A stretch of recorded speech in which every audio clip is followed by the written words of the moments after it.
இருக்கிறவங்களும் ஆட்சியில பங்கு கொள்வாங்க. விருப்பம்.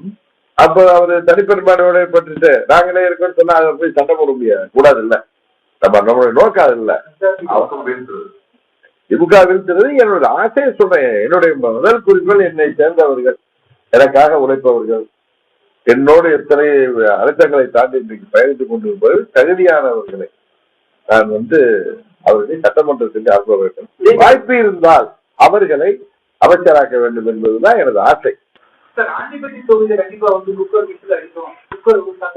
அப்படி விருப்பப்பட்டது உண்மைதான். நான் தான் படிக்கல இல்ல. நீங்க நிக்கிறது உங்க கட்சியை தொண்டர்களுக்கும் கட்சியினர்களுக்குமே ஒரு பெரிய ஒரு ஏமாற்றமா இருக்காது சார். அதை சொல்லிட்டு அவங்களுக்குதான் சொன்ன ஒரே முறையில 2 கட்சி இருக்கக்கூடாது. அரசியல் என்பது ஒரு சதி நிறைந்த ஒரு துறை.